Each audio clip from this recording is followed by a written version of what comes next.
Hello, everyone, and welcome to day 21. So excited to be coming to you today on this Sunday. This one will be short and sweet because we are headed out to church here in just a few minutes.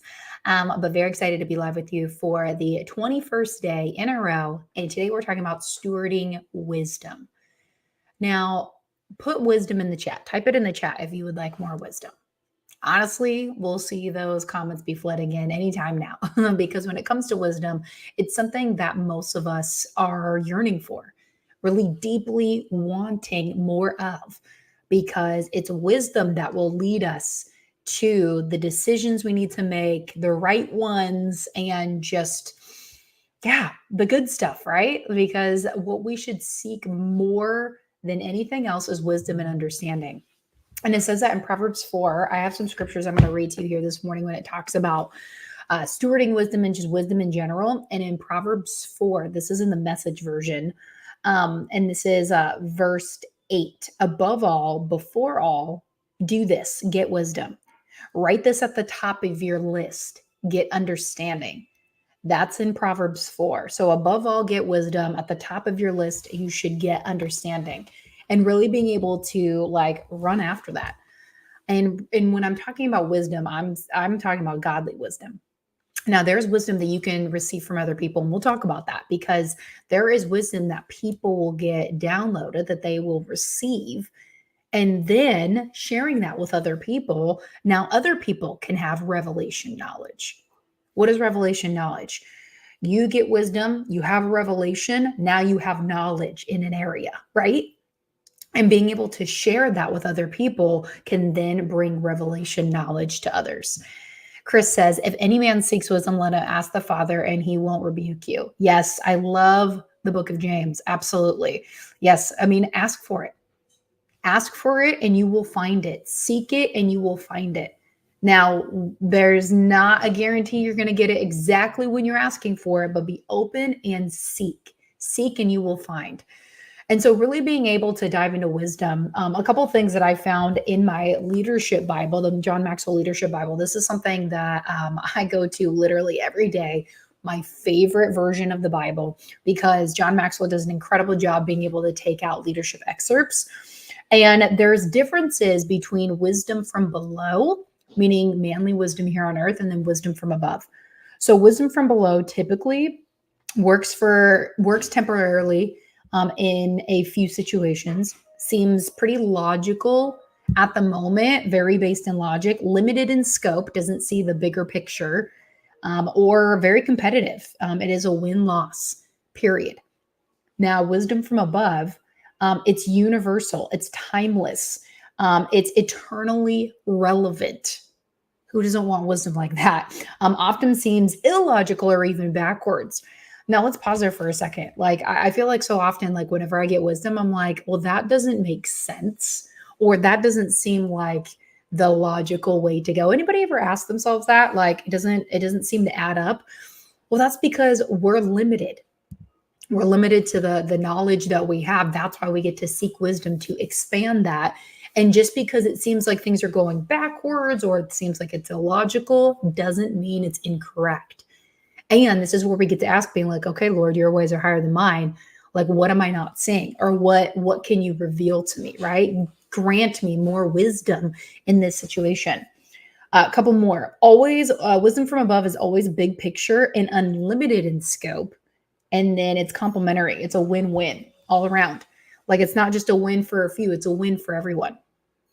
And let's pause on that too, because when we think of how big our God is, everything needs to be lined up. And it's not only you gaining wisdom or winning in a situation. It is how do I want to phrase it? It is a ripple effect for so many of other people.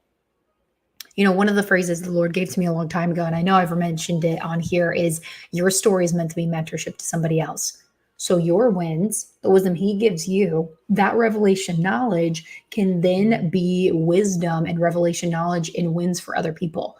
So the win goes far beyond you. Now, do we get the win? Yes. Do we get the lesson? Yes. But other people get to benefit off that as well. So I just think it's super powerful. So if there's any bit of wisdom that you've received that is drastically changed your life, drop it in the chat, whether it's a Bible verse, whether it's a situation. One of the things that I actually have on my phone, on the screen of my phone, and of course, it's not the screen protector that's on there at the moment because sometimes it switches out, but it's the Bible verse where much is given, much is required. That's in Luke. Where much is given, much is required. And that Bible verse has like really stuck with me. That's a big piece of wisdom, because where you have been given revelation, been given knowledge, wisdom, a win, a vision, a goal, anything, like much is required to maintain, to grow, to steward. And isn't this whole like series about stewardship, right? So it's huge to be able to really like resonate with the fact that when you've been given something, it goes way beyond you. So where much is given, much is required in growth, in maintenance, in stewarding, in equipping yourself for it, and being able to just have it be multiplied, right? Like you got to steward what's in your hands. One thing that I want to share before we jump off today, because today's going to be a quick one because we're heading out to church. I wanted to be able to read this. This is in Job chapter 28, verses 12 through 25. This gives a really good understanding of wisdom, in my opinion. And if you've never read the book of Job, it's it's a doozy. Let's just put it that way. But the beginning of this chapter in 28 says, "Where is wisdom found?" That's the basis of what it is here. So starting in verse 12 through 25, "But where can wisdom be found? Where does understanding dwell? No mortal comprehends its worth. It cannot be found in the land of the living. The deep says, it is not in me. The sea says, it is not with me. It cannot be bought with the finest gold, nor can its price be weighed out in silver." Like you can't buy wisdom, but it's worth everything. It cannot be bought with gold. It cannot be bought with onyx or any precious jewels. Neither gold nor crystal can compare with it, nor can it be had for jewels of gold. Coral and jasper are not worthy of mention. The price of wisdom is beyond rubies. The topaz of Cush cannot compare with it. It cannot be bought with pure gold. Are you picking up what it's putting down? It cannot be bought with the best of the best. Now, where does wisdom come from? Where does understanding dwell? It is hidden from eyes of everything, every living thing, concealed even from the birds in the sky. Destruction and death say, only a rumor of it has reached our ears. God understands the way to it, and he alone knows where it dwells, because he holds it. For he views the ends of the earth, and he sees everything under the heavens, when he established the force of the wind and measured of its waters. One more verse here, actually, in 28, it says, "The fear of the Lord, that is wisdom, and to shun evil and understanding." The fear of the Lord, that is wisdom. So understanding that he alone holds it, following his ways, his decrees in the manual, which is the Bible, and really being able to lean into that. Because honestly, all of us, what we're looking for lies in wisdom, lies in understanding, lies in knowledge. And so many of us are looking for it from other people. We're looking for it in other places. But why aren't we going to the one who created it in the first place, who's all-knowing, right? Like oftentimes I would go to books, I would go to people, I would go to mentors, and I'm like, give me the wisdom that you have. And there is a lot of really great things when it comes to wisdom from revelation knowledge from other people. And they've gotten wisdom from wherever they've received it from. But the best place to get it, in my opinion, is in your quiet time with the Lord. Best place. From mentors, from your inner circle, from people that you value, that you trust, that have been placed in your life for a reason. And so being able to not only facilitate and share the wisdom that you've received, you guys will see a lot of that on my stories. I share all the time. If I get something like a little phrase, a Bible verse, or anything at all, like I will share it, because I'm like, gosh, if this did this for me, I wonder what it could do for other people. Like it goes beyond ourselves. But then in order to obtain and get more wisdom, we have to take that time, steward the time to really be in God's presence and just like ask with an open heart.